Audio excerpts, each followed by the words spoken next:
Here I am again, having to make an all new intro for a video I already recorded. This was recorded a couple days ago. However, as of editing the video, it became clear I have to add a bit to it. Boston Children's Hospital has found itself the target of bomb threats. Why is this? This is because right-wing media figures have used their popularity to target this hospital in their anti-trans rhetoric. I am going to share with you some facts about Boston Children's Hospital from their website. We recognize that your reproductive needs may be as unique as you are. Our goal is to help address your reproductive health needs in a way that aligns with your gender identity and your relationship to your anatomy. That's why we provide a variety of reproductive health services to our patients. These include management of bleeding, pelvic pain, and other gynecological concerns for people on gender-affirming testosterone therapy, menstrual suppression, contraception counseling, gender-affirming hysterectomies, including ovarian-sparing hysterectomies and hysterectomies done in coordination with phalloplasty and metaplasty. I'm slaughtering these words, I know. And this is stressed, we only perform gender-affirming hysterectomies on patients who are age 18 and older. Dilation therapy and care of neovaginas for people who have undergone gender-affirming vaginoplasty.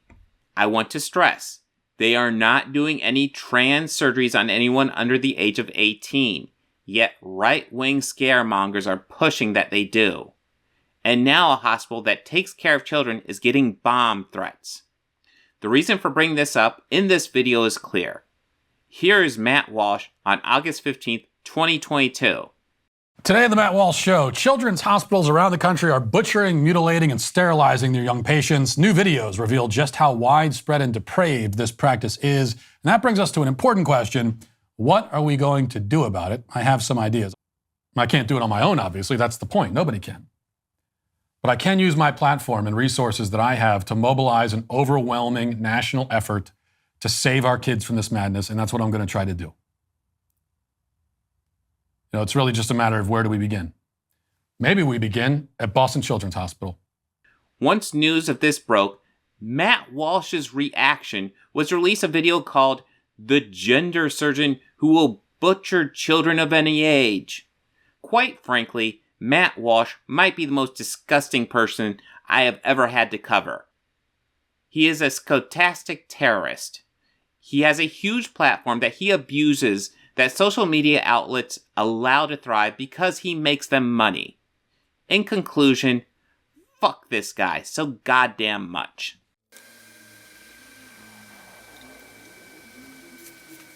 These Matt Walsh, Ben Shapiro, fucking Nerdrotic, these fucking people need to grow the fuck up. I am tired of watching this scene, cause get the fuck over it. This Organized Chaos video is brought to you by Gems Art Studio. This video is also brought to you by viewers like you. Thank you.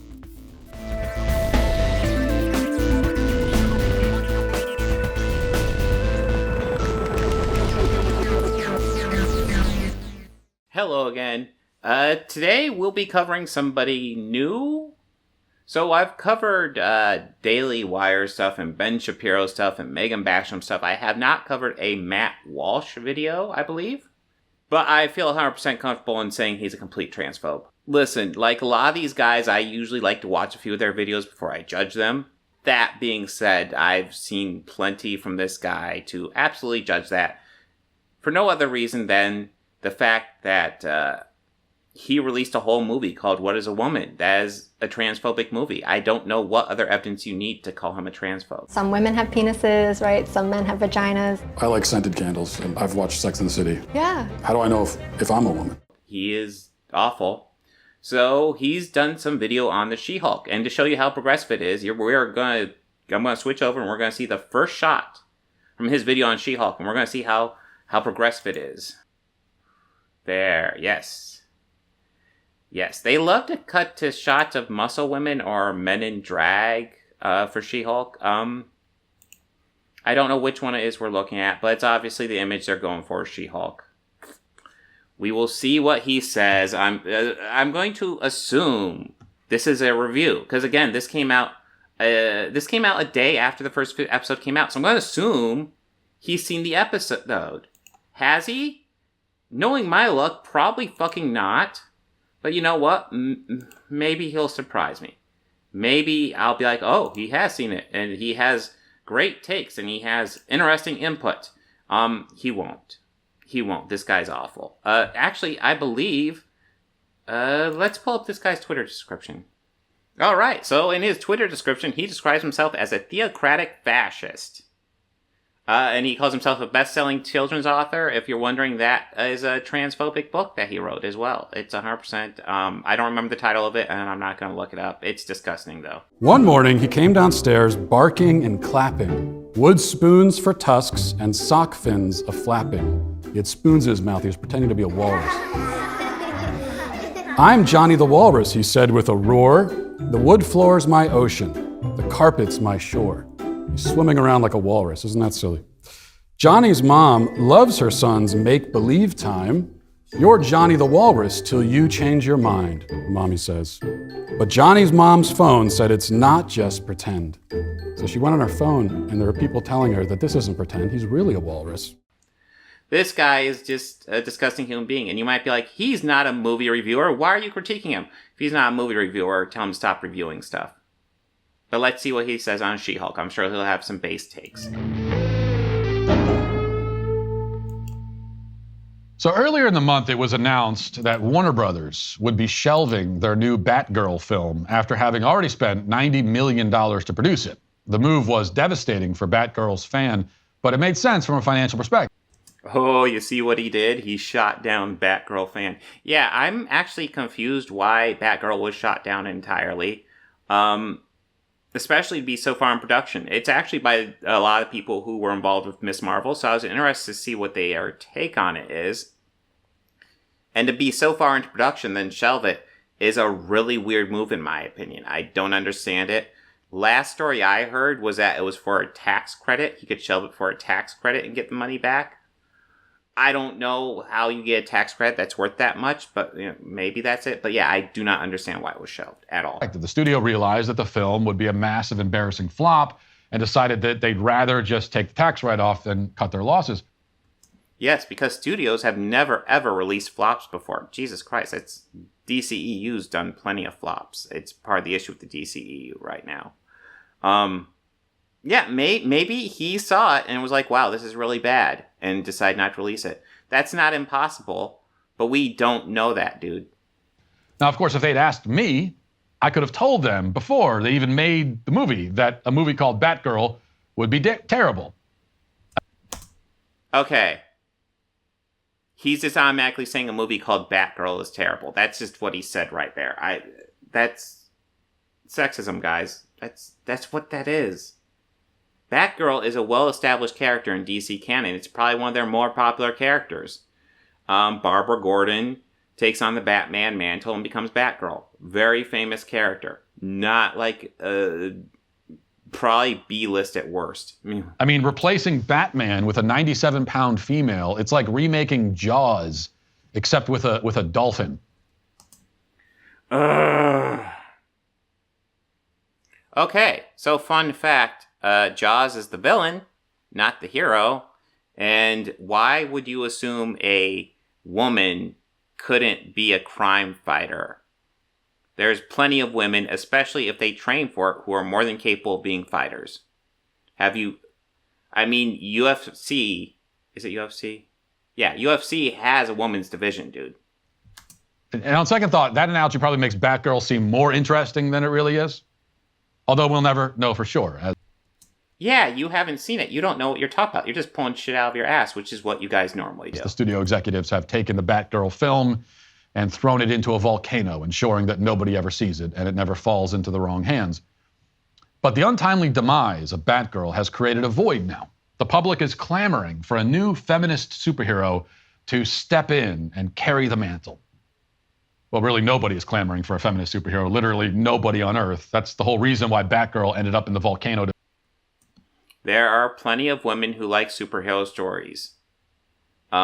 What is your problem with that? This whole argument that only men like superhero stories is a complete misnomer.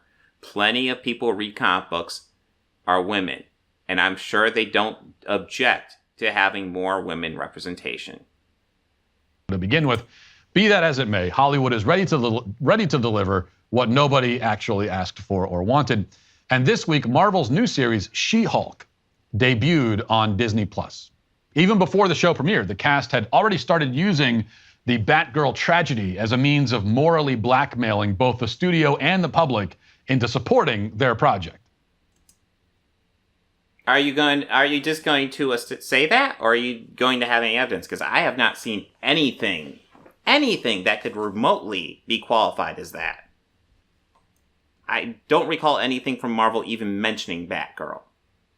The headline on Yahoo News reads, after Batgirl cancellation, She-Hulk cast and creators stress the importance of studios supporting female-led superhero projects. Okay, you're not going to show it, but you're just going to say it. Okay, do you have a link?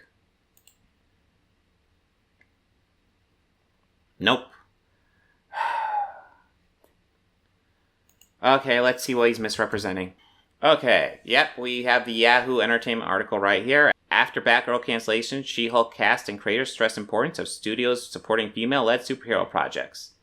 After an infusion of cousin Bruce Banner's gamma-irradiated blood transforms her into She-Hulk, Jen Walters initially wants nothing to do with being a superhero or being called She-Hulk. Tatiana Maslany, the Emmy-winning Orphan Black alum who plays the titular Green Giant, wasn't quite resistant to joining the Marvel Cinematic Universe, but the hesitation was still there. Jen and I can relate on that level, Maslany tells us, watch above, while promoting the... Oh, well, let's go ahead and check out this video then. That is for billionaires and narcissists and adult orphans for some reason. Jen definitely resists her superhero calling at first, right? Like she just wants to get back to lawyering, paying off her student debts. Yeah. Did you have any reservations about stepping into a superhero role, given, there are obviously huge pros, but also cons that come naturally with it, or were you just sort of all in from the get-go? No, I definitely feel, like Jen and I can relate on that level of like, I have been an actor for 27 years or something ridiculous like that, and I've always Wow, she must start young. She's not that sought old. out character-based work and like stories that definitely don't have to occupy like a massive global space. It's about other things for me. So I'd always been a bit resistant to going into the big world of Marvel, not knowing, if I would be able to kind of do that same sort of work. But then when I read this script, I was like, this is so not what I expected. This is like a deeply human story. It's so funny and embarrassingly kind of like mundane in a great way, and Jen keeps like trying to pull the story into that direction. So I thought that tension was really cool. What kind of a resource was He-Hulk for you, Mr. Mark Ruffalo? Thank you for calling him that. did you pick his big Hulkish brain coming into this? I did. I picked his smart Hulk brain. Yeah, like we talked about everything, and he's just such an open person, and so much of what I learned from him was by his example, like him coming to set. He's played this character for 10 years and he never had any sense of like, I've figured this out. He really is constantly evolving that character and always pushing the boundaries of how funny he can be and how serious, scary, and all of that. Wow! Jeez, what the hell, man? Still in control, no overwhelming feelings of rage. No, a normal amount of rage! She-Hulk has obviously been a feminist icon on the pages of Marvel Comics for so long. What excited you about that aspect, bringing this icon to the screen in the flesh? The MCU has for a very long time been very male heavy. There hasn't been a ton of female representation. So it's nice to finally start kind of making some progress in that area. And everybody's going to blow up, but what she just said is 100% logical. It makes sense. Really show a part of the Marvel Cinematic Universe that hasn't really been explored in depth. And for me, she's just such a wonderful, fun character, and we really try to make her feel like a real person and really show this full, like, three-dimensional, 360 view of this person who has highs and lows, good days and bad days, strengths and weaknesses. Because I find that like something that I see a lot, like a common trope when it comes to like male screenwriters writing action is that they'll make the female action lead like badass. But that's it. There's no other adjective, that is her one trait. And guess what? Badass does not a personality make, there has to be other elements to this person, because you're not doing us any favors just by making a different kind of one dimension. You see, I bet you everybody, like Matt Walsh would watch the beginning of this and get enraged, but she's actually talking about exactly what they talk about. So if they're against what she's essentially pitching what they're always talking about with this show. So what would their problem be? Dimensional character, I love the fact that the show is entertaining first and foremost, but it also is filled with these really interesting undertones about what it means to be a woman walking through the world. And we get to see some pretty interesting themes from a woman's perspective. Jen, do your thing. God, I really like this outfit. It's an interesting time for comic book stories right now. There was very, very understandable outrage recently over the cancellation of Batgirl, which I'm sure you heard about. I mean, with you guys debuting so quickly on the heels of that, how important is it that studios like Marvel and DC continue to develop and support female-led superhero stories? It is so hard to imagine the disappointment that those filmmakers must be feeling, because these projects take years. I've been working on... Okay, so that's the first time Batgirl's been brought up, and it's because they were asked about it. So yeah, of course they're going to address it. ...this for years, and the idea of it never seeing the light of day is just... it must be crushing. My hope is that one day there are no female directors and there are no female superheroes, and we are able to just be directors and be superheroes because the landscape is more equal. I think it's really important, and I also don't think that it's like the end goal. You know what I mean? I feel like I think like lots of people like to talk about, oh, it's a political agenda to force these female characters or force this stuff. And I think a thing to understand is that the problem with lots of this stuff is that it's not happening naturally. So as an artist, when things don't happen naturally, you force it. That's how you work as an artist. You force it. Now, here's what I'm going to tell you a secret. So like if I'm working on a script or I'm editing stuff, sometimes I'm inspired and that stuff comes together so quickly and it's like, this is magical. And then sometimes I get stuck and I have to force it. And 9 times out of 10, when I'm doing a review over that project, I cannot tell the difference between the forced stuff and the natural stuff. It turns out working out just about the same. So sometimes as an artist, you just have to force stuff. And that's what they're doing right now. And they're getting more female representation out there. And it's still pretty good projects. Honestly, the MCU at Phase 4, everybody's complaining about, it's honestly on par with the other phases. There's good and bad stuff and a couple of great stuff in the MCU. And honestly, like I've always said, MCU's greatest claim to fame is not that they always do great stuff. It's that they haven't done a shit show yet. And they still haven't. Unique stories that are specific and that are populated by all kinds of people is really important. This universe operates on such a global scale, and anybody I've talked to from like South America or whatever is so excited by like their countries being part of the MCU. Like there's a real desire, I think, for like a more global feel to that world. So I think it is really important, and I'm excited that we're on like the precipice of maybe things shifting. All these characters their comics were written. It's just the powers that be didn't choose to make them a film, didn't turn them into television shows, and in this case, axe to film, and so that's unfortunate. There's stories and there's a life and there's creativity that exists that hasn't gotten its due, and they're wonderful, cool stories. Like there's so much artistry that goes into comic books and so much allegory and humor and symbolism, and they're rad. One of the key things that studios should understand is the representation behind the camera is just as important as the representation in front of the camera. Yes. Absolutely. Because there are so many like nuances and lived-in experiences to being a certain person of a certain community or a certain gender that like you can't really replicate unless you've really felt it and you've lived it, Yes. No.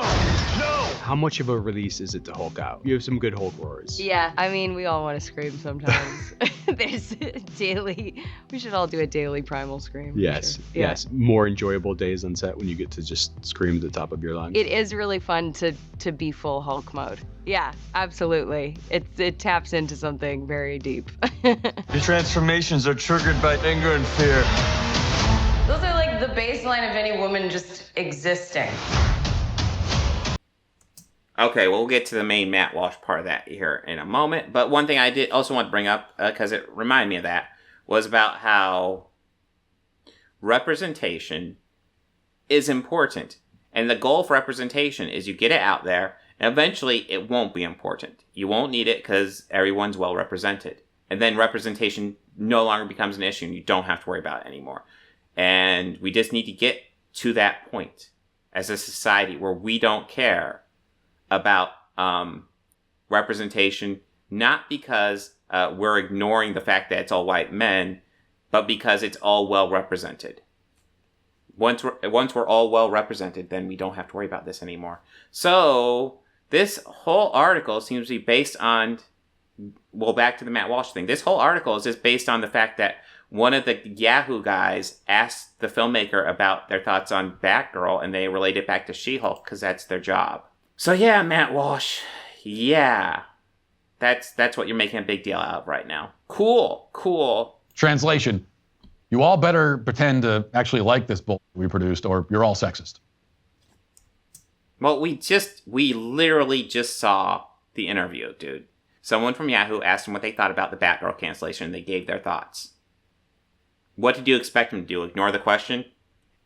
And yeah, the code is not, hey, you better, they always misrepresent it because they're talking about this stuff because part of their job is to promote it, to make it important that people watch it, because that's part of how you promote it. He's making it like, yeah, they're saying if you don't like it, you're a bad person. No, what they're saying is, please watch our show because we put work and money into it and we like our jobs.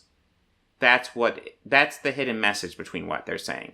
Not that you better like it or else you're sexist. That is not what they're saying.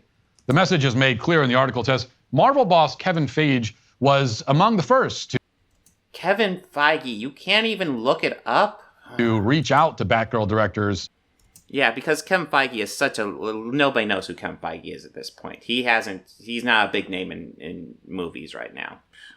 Adil El Arbi and Balil Falah, who also worked on Ms. Marvel, to express his support after the cancellation news. Likewise, the team behind She-Hulk shared their sympathy. Quote, "It is so hard to imagine the disappointment that those filmmakers must be feeling because these projects take years," says She-Hulk director and executive producer Kat Coiro. "I've been working on this for years, and the idea of it never seeing the light of day is, well, it must be crushing." She-Hulk has long been regarded as one of the most powerful feminist icons found in the pages of comic books, making the arrival of Attorney at Law all the more impactful at this particular moment in time. Coiro says, "It's exciting because just her very existence is a feminist. She's large, she's in charge, she controls her own narrative. The MCU has for a very long time."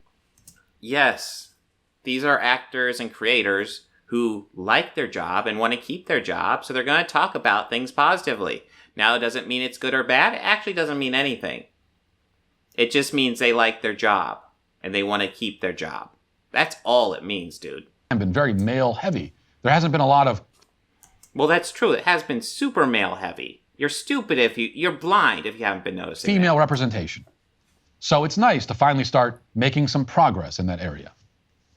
Now, I do agree that large is quite often an apt description of feminist. I'm not sure about the rest of it, though.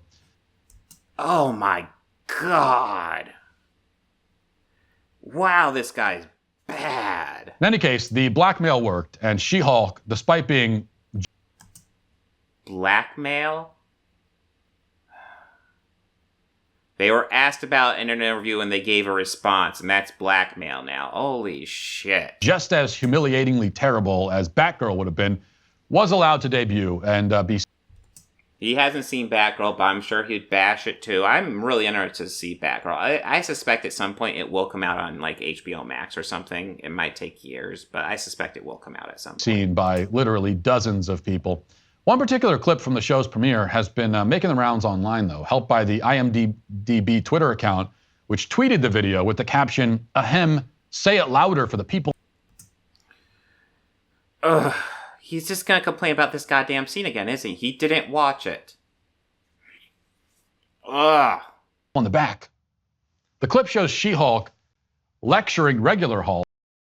These guys are so triggered over a woman talking about problems women face. This is obnoxious. I can't believe we're still dealing with this. About how difficult her life is. Because, of course, the whole reason audiences flock to superhero shows is to hear their favorite superheroes complain and feel sorry for themselves. You do know that frequently happens in superhero movies, right? That's not an uncommon thing. They usually face a low point in all their stories and they have to rise above it. Have you never seen a superhero movie before, dude? Here's the clip. Here's the thing, Bruce. I'm great at controlling my anger. I do it all the time.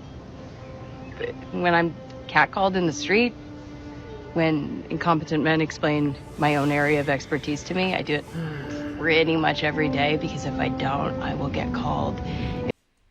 I'll be blunt, I'm so goddamn burnt out on this scene. This is ridiculous. These guys can't handle a woman talking about problems women might face. Something tells me that if it's a guy talking about problems guys face, which happens all the times in these movies, they would be fine with it. But all of a sudden, it's a woman talking about women problems, and they are so goddamn triggered. This is obnoxious. This is childish. These Matt Walsh, Ben Shapiro, fucking nerdrotic, these fucking people need to grow the fuck up. I am tired of watching this scene, because get the fuck over it. Get over it. Like, if you didn't like the scene, then fine. You don't like the scene. Say it was bad in your review of the episode and move on. Instead, people are just nitpicking this scene, and I am so sick of it. Oh my god. Emotional or difficult, or might just literally get murdered. So I'm an expert at controlling my anger because I do it infinitely more than you. As we can see, self-pity is She-Hulk's superpower. Yeah, all superheroes have a moment where they're not a shining light. Why does She-Hulk not allowed to have a moment like that where other superheroes can? Why the double standard, Matt? High-pitched whining is enough to make any supervillain. High-pitched whining? She didn't do that high-pitched. I probably said that just now higher-pitched than she did. She said that in a normal tone of voice. You're just calling it high-pitched because she's a woman and you're a piece of shit. Flee out of just sheer annoyance. Of course, the experience... Yes, sheer annoyance would be an apt description of what I'm going through watching your video, dude.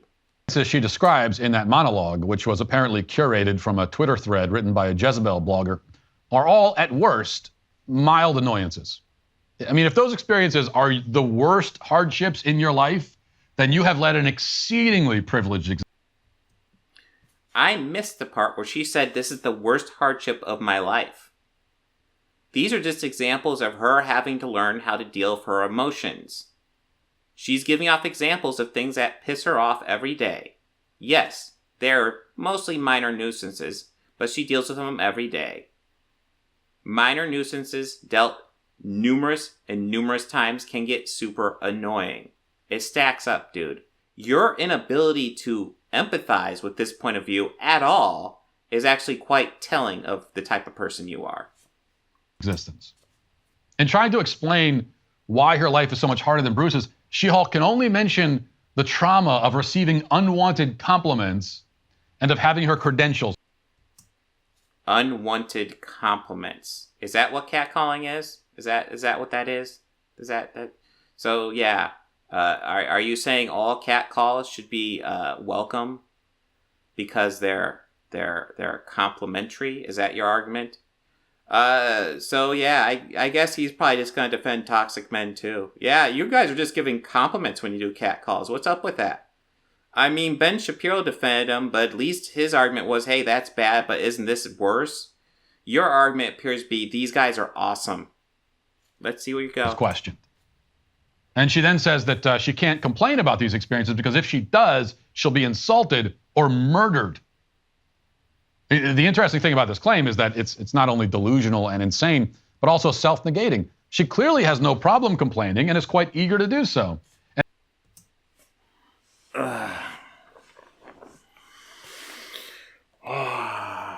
So, the issue is, why is the Hulk and She-Hulk different? And she's trying to explain, she thinks it's because how women handle emotion and how men handle emotions are different. Men frequently repress emotions. Women usually have to learn to control them, and usually they're expected to. And that she's bringing that up as a possibility as to why she handles this differently than he does. Do we know that's why? No, I mean, it seems like it's a decent theory, but we don't know. She's theorizing. She seems like she's probably getting a little annoyed with Bruce, but Bruce is just trying to help her at the same time. In that scene, I don't think she's 100% in the right, but I also don't think Bruce is 100% in the right either. I think they're both kind of clumsily trying to figure out how to address this. Why are you guys so goddamn triggered about this? I mean, And far from being killed for it, she's instead hailed as a hero. What, are you saying she should be killed for it? I have to rewind that a second. Is that what he's saying just now? She clearly has no problem complaining and is quite eager to do so. And far from being killed for it, she's instead hailed as a hero. Okay. Wow. Okay. Well, he's not saying she should be killed for it, at least not directly. Kind of tiptoeing around it a bit, but hey, okay, whatever. Ugh, God, this guy's disgusting. Holy shit. Oof. Ugh. Yeah. How dare superheroes that frequently complain about stuff, how dare this one complain about stuff because she's a woman? That's the takeaway here. This is a common theme with the feminists. They claim that they're not able to talk about their troubles, when in fact, that's the only thing they ever talk about. Yes. Because that's the point. They are constantly criticized for talking about their troubles. Constantly. Note how you are criticizing She-Hulk for talking about her troubles. And they're saying, back off, man. Let us talk about our troubles. And that's part of why they talk about their troubles. You are proving their point. You are not disproving their point, dude. And anytime one of them does talk about it, the others say, yeah, finally someone said it. What do you mean finally someone said it? This is all, we've heard this 1 billion times. Well, you know what, Matt? When people stop getting triggered by little scenes like this, and everybody looks at this scene and says, hey, we know, we're good. When people stop being triggered by this, then we'll know we've got the point across. But simply exaggerating your own sufferings is one thing. You know, we can all tend to fall into that trap sometimes. The real problem with She-Hulk's approach here, and with the approach of feminists in general, is the assumption that no man could ever suffer or does ever suffer like women suffer. When does she say that? When does she say no man has ever suffered ever? You know it's possible for women to suffer and men to suffer? You know those two things are not mutually fucking exclusive, right? She-Hulk declares her struggles to be infinitely more numerous and severe than Bruce's or any other man's. Now, we could maybe ignore the claim if it was just coming from a character called She-Hulk, but the problem is that this is the attitude that our society seeks to foster in girls. That's why they put it in the monologue to begin with. In truth, there is nothing to be gained by comparing two groups against each other and trying to determine who has a harder time of it. Then why are you doing that? Why? You're the one doing that right now. You're complaining that she's talking about problems women go through, And you're complaining that she's doing that. Why? Why? But if that is the game we're playing, most of the statistical evidence would seem to suggest that in modern America, women generally have the better deal. That's why girls are more likely to graduate high school, less likely to be suspended or expelled. Women are less likely to commit suicide, to become drug addicts, to become hopeless, to homeless, to less likely to suffer from workplace injuries. Women are less likely to be the victims of violent crime. They're less likely to be blown to pieces on the battlefield. Okay, some of this stuff I have serious questions about. Like, women are less likely to be the victim of violent crime. Are they? Are they less likely to be the victim of violent crime? Or are they less likely to report it? As we well know, white men in our society are actually way more vocal than other groups in society. They're more likely to report stuff than women. So there's lots of stuff that's underreported. So we actually don't know. As far as graduating, good for them. You know, it's possible to have a higher graduation rate than men and still have problems. Did you know that? Did you know that? But sure, I guess the homeless, drug-addicted, suicidal, war-injured veteran on the street probably doesn't get catcalled very often, so... When did she compare herself to anybody remotely that description? The closest you could say is she compares herself to Bruce, and we actually don't know Bruce's life before he becomes Hulk here. And even if we did, that's a story for a separate time, because it's the She-Hulk show. I get so annoyed with these guys triggered over this stupid goddamn scene. It's just a scene, and there's nothing wrong with it, and you're so goddamn triggered over it. Now, he's got nothing on She-Hulk. Now, nobody is suggesting that women have no challenges or obstacles to overcome, but the idea... Well, no, your whole argument just there was that, hey, they're not a homeless veteran on the street, so why are they complaining about their problems? Your whole argument is that they shouldn't complain. Hey, they might have... Was your argument at the end going to be, hey, they might have problems, but they shouldn't complain? Fuck that. That they have more obstacles than men or more serious ones is just not borne out by the facts. I'm sorry. It all depends. Everything has their nuances, but I think it's worth noting the wealthiest people in the world are still men. Almost all your people in power are men. It's worth noting. And besides, as already noted, the comparisons are absurd and pointless. The only thing worse than being self-pitying is to be competitive in your... Comparisons. You've made way more comparisons than she did. Self-pity. It's bad enough to walk around dwelling on your misfortunes. It's even worse to insist that you win the prize for the most misfortunate person in the world. And when does she say she's the most misfortunate person in the world? Oh my God. You see, when feminists are saying, hey, we're told we aren't allowed to complain, this is the type of shit they're talking about. Because if they complain, assholes like you blow it way out of fucking proportion. Fucking sit down and think. If women in general have a problem in our society, maybe we should be rethinking that society. Just do some changes to that society to help it out. Instead of bitching that they said something, which is what you're doing. And it's especially ridiculous to make this claim when you are a young, attractive woman in the modern Western world. Because yes, because if you are a young, attractive woman in the modern Western world, you have zero problems in your life. There are zero problems in your life, so you have no reason to complain. That's your argument. Jesus, dude. Our modern society is essentially tailor-made to facilitate the happiness and success of that category of people. Are you sure? Because as I've already pointed out, all the world leaders, all the wealthiest people are pretty much men across the board. Across the fucking board. So, you want to rethink that? This has probably been a more serious analysis of a She-Hulk monologue than was necessary, but someone has to mansplain these things to her, and I was more than happy to step up to the plate. And someone must especially say to She-Hulk that you, ma'am, are canceled. Hey, know you're...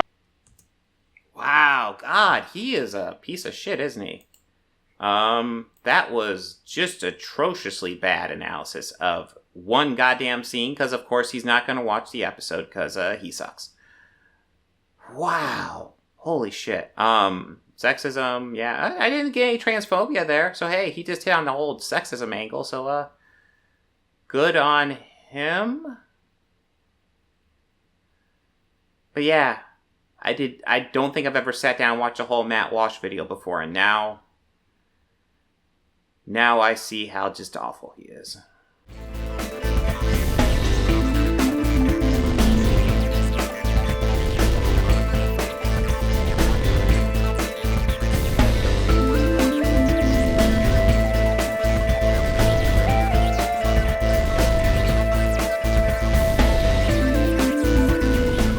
They think order and chaos are somehow opposites and try to control what won't be. Do you enjoy pain? Pain don't hurt.